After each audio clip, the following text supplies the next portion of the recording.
ऐसे तो वो मुझे मूर्ख बना देगा। ऐसे तो तुम सफल नहीं हो सकते हो।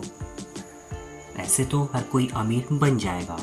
इस तरह के सेंटेंसेस में हम ऐसे तो शब्द का इस्तेमाल कर रहे हैं। इसके लिए लिखना होगा दिस वे। आइए इसके स्ट्रक्चर को समझते हैं। इसमें सबसे पहले आपको लिखना होगा दिस वे, इसके बाद आप आगे के सेंटेंस को लिखेंगे। अगर आप चाहे तो सेंटेंस को पहले लिखकर दिस वे का इस्तेमाल बाद में भी कर सकते हैं। आइए इसको एग्जाम्पल से और अच्छे से समझ लेते हैं। ऐसे तो वह मुझे मूर्ख बना देगा। This way he will be fool me. ऐसे तो तुम सफल नहीं हो सकते हो। This way you can't succeed. ऐसे तो हर कोई अमीर बन जाएगा। This way everyone will become rich. ऐसे तो तुम दुनिया जीत सकते हो। You can win the world this way. ऐसे तो तुम मुझे कभी नहीं पा सकते हो। You can never get me this वे।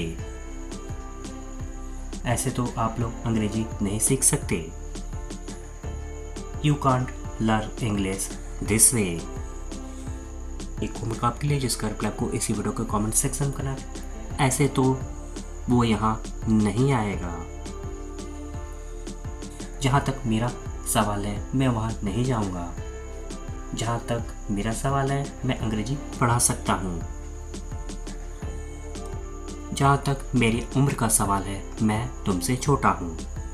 इस तरह के सेंटेंसेस में हम जहाँ तक मेरा सवाल है ऐसा बोल रहे हैं। इसके लिए लिखना होगा as far as I am concerned. आइए इसके स्ट्रक्चर को समझते हैं। सबसे पहले आप लिखेंगे as far as I am concerned. इसके बाद आपको आगे के सेंटेंस को लिखेंगे जो सेंटेंस आपको बोलना है।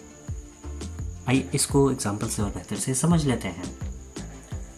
जहाँ तक मेरा सवाल है मैं वहाँ नहीं जाऊँगा।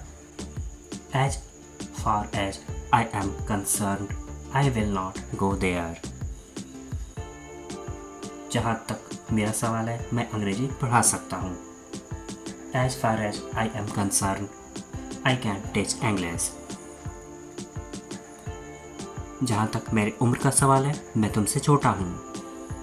As far as my age is concerned I am younger than you.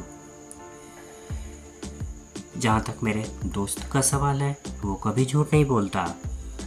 As far as my friend is concerned he never tells a lie. जहाँ तक मेरे शिक्षक का सवाल है वो बहुत मेहनती हैं। As far as my teacher is concerned he is very hard working.